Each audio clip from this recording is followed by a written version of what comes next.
Olá, gente, bom dia!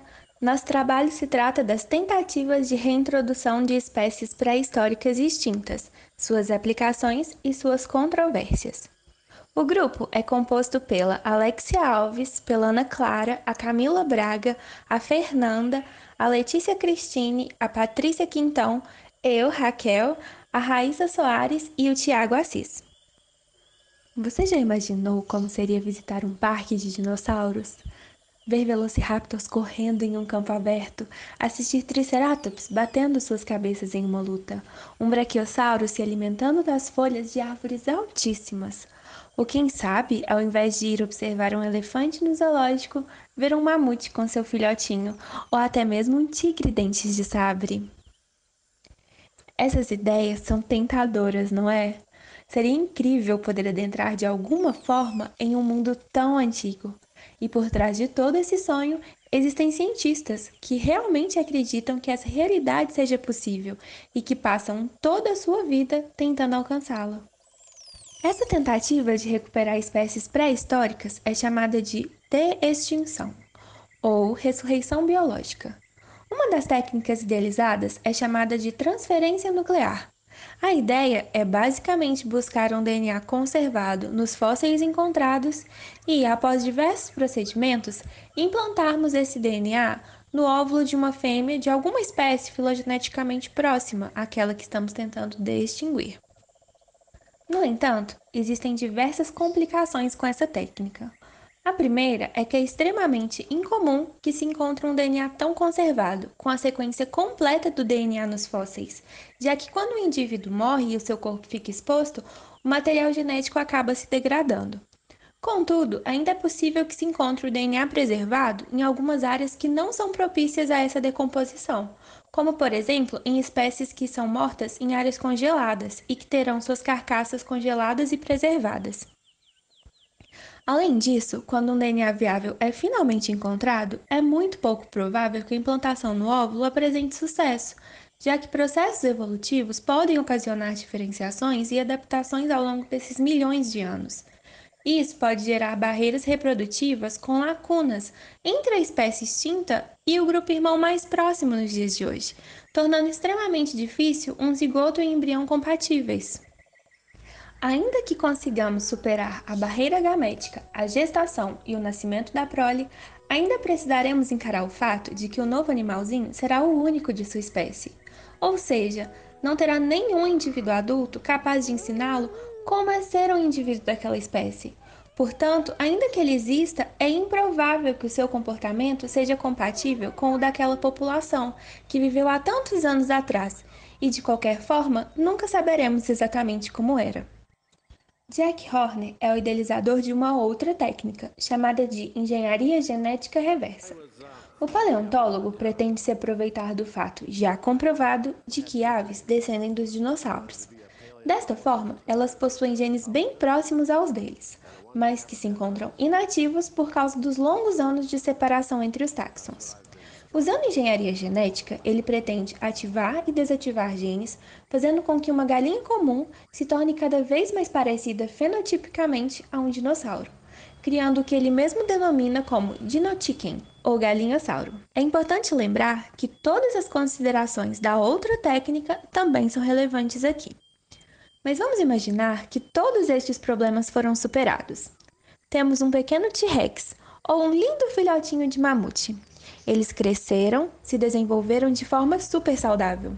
Chegaram à idade adulta e, junto com outros indivíduos que nasceram da mesma forma, eles foram capazes de gerar descendentes também férteis, conseguindo assim estabelecer uma população de tamanho suficiente para manter a espécie estável. E então, qual seria o próximo passo? Seria inteligente soltar esses animais na natureza? É muito importante entender que a extinção é um processo natural. Se estes animais não mais existem, é porque ocorreram eventos estocásticos que dependem do acaso, como a deriva genética ou as mutações, assim como eventos determinísticos, como a própria seleção natural, no qual as populações foram se tornando menos adaptadas por causa das transformações do meio em que viviam. Isso fez com que elas se extinguissem, sejam essas transformações consequências de catástrofe natural, competição com outras espécies, isolamento em áreas que não estavam adaptadas ou várias possibilidades distintas. As espécies com as quais conviviam e mantinham interações já não mais existem. O nicho dessas espécies pré-históricas foram modificados, as paisagens já não são mais as mesmas, as plantas sofreram alterações, os pequenos herbívoros e seus predadores mudaram. Por isso, é muito improvável que estes seres se adaptem frente às condições ambientais e, consequentemente, às pressões evolutivas que existem hoje. No caso dos mamutes, por exemplo, estavam adaptados a condições de baixíssimas temperaturas, mas nos dias atuais seria muito difícil inseri-los no que seria o mais próximo possível de seu habitat natural, já que essas condições apenas existem nas regiões mais ao sul e mais ao norte do planeta, e elas estão sendo destruídas por causa do aquecimento global. Suponhamos que, de alguma forma, encontremos o habitat perfeito para encaixar aquela espécie. Precisamos levar em conta que os nichos ecológicos que antes eram ocupados por elas, hoje estão ocupados por outras, já que a extinção é um processo que abre portas para a diversificação nos ambientes. Portanto, depois de milhões de anos, qual a chance de que essas espécies sejam introduzidas em um habitat atual sem que causem um grande desbalanço em toda aquela teia ecológica já estabelecida? Existem vários exemplos de espécies introduzidas em localidades diferentes de seus habitats, que causaram grandes problemas às espécies nativas.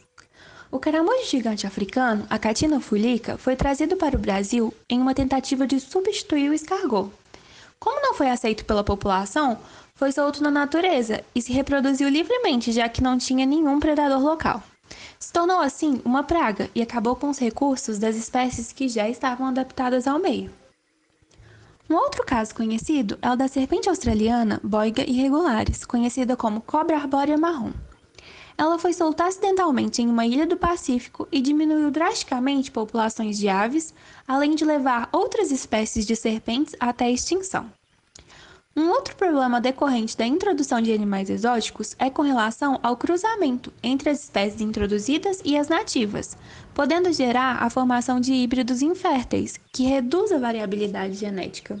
Dito isto, todo o processo deve ser muito bem pensado e deve ser feito com extrema cautela, já que os prejuízos podem ser irreversíveis. Para que nada disso aconteça, os animais trazidos de volta a este mundo podem ser apenas colocados em um zoológico ou em um grande parque interativo como na série Jurassic Park, certo? Muito dinheiro seria gerado com essa atração única e nenhum valor a ser pago seria alto demais para termos a chance de conhecer essa atração incrível. Mas você já parou para pensar a quem realmente interessa manter esse ideal utópico, grandioso, de trazer esses animais de volta?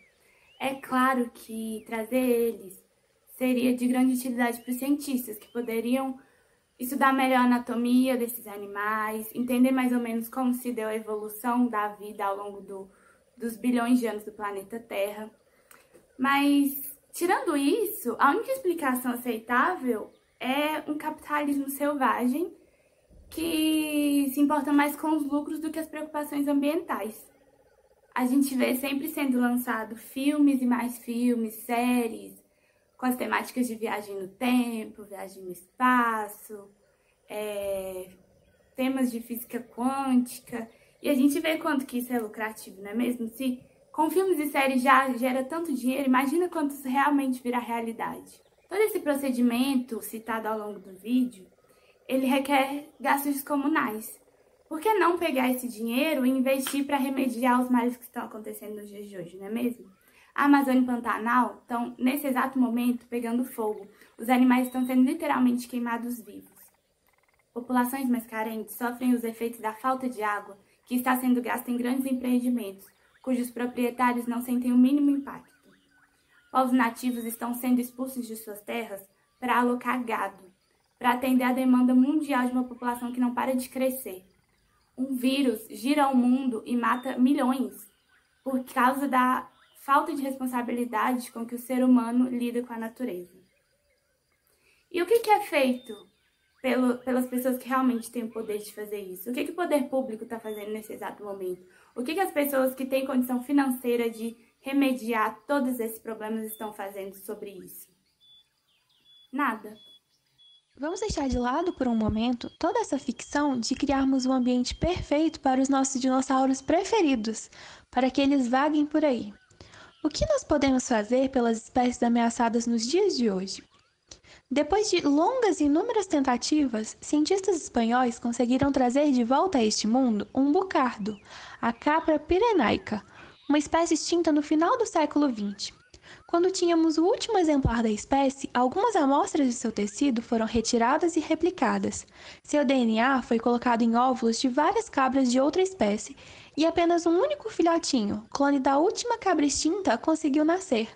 Após poucos minutos, ele veio a óbito devido a malformações. Atualmente, para tentar ajudar espécies que têm proles muito pequenas e que se reproduzem poucas vezes ao ano, os pesquisadores tentam fazer uma reprodução assistida. Eles pegam o sêmen dos machos e colocam no óvulo das fêmeas e todo o processo de geração do filhote é acompanhado na tentativa de que o menor número de erros possível aconteça. E com o objetivo de que essa reprodução tenha um sucesso maior. E já para as espécies que estão quase sendo decretadas como extintas, os pesquisadores crioconservam as células reprodutivas dessas espécies, na expectativa de que em um futuro muito próximo seja possível trazer de volta essas espécies e elas consigam restabelecer seus papéis ecológicos. Isso seria possível realizar com o rinoceronte negro ocidental, por exemplo, que foi extinto há pouquíssimo tempo, em 2011, por conta da caça ilegal em busca do seu chifre, que é altamente cobiçado no mercado ilegal. Esse procedimento de criopreservação é também realizado com sementes, e a expectativa é de que algum dia a gente possa, além de trazer esses animais, trazer também os hábitats que eles estão adaptados a viver. E assim a gente vai aumentar a chance dessas espécies conseguirem se manter novamente, tanto as espécies animais quanto as vegetais, porque aí elas vão poder realizar as interações que elas já estão adaptadas a realizarem. Atualmente, a gente vive o que os pesquisadores chamam de antropoceno. O ser humano, ele habita o planeta Terra inteiro e onde ele está, ele faz mudanças no meio para que esse meio se adapte às necessidades que ele possui. E com isso, com essa mudança toda do ambiente, várias espécies são afetadas. E por causa disso, hoje são observadas taxas de extinção muito mais altas do que no tempo em que o ser humano não tinha todo esse poder. Por causa disso, os cientistas acreditam que a gente está passando pela sexta mega extinção. O ser humano, ao adaptar o ambiente para si, ele causa diversos problemas para a biodiversidade. Tem queimadas acontecendo, a tomada de terras para agropecuária, caça ilegal, tráfico de animais silvestres, e tudo isso está aumentando mais ainda as taxas de extinção. E a solução para dar fim a tanta extinção que está acontecendo é o maior investimento na ciência básica e aplicada, junto com a ação do poder público e da sociedade, na tentativa de fazer com que a gente conheça melhor essa biodiversidade e consiga preservar mais tudo que a gente tem. As pessoas às vezes pensam que essas espécies são inferiores, mas a gente tem que entender que se elas estão aqui até hoje, é porque elas têm adaptações que elas adquiriram ao longo de milhões de anos e por causa disso elas têm funções biológicas muito importantes para manter todo um sistema que já apresenta um certo equilíbrio. E às vezes o desaparecimento de uma única espécie pode gerar um efeito bola de neve que vai romper com esse equilíbrio e pode até mesmo prejudicar a qualidade de vida do ser humano. Bom, a gente agradece quem teve a paciência de ver o vídeo até agora e é isso, muito obrigada!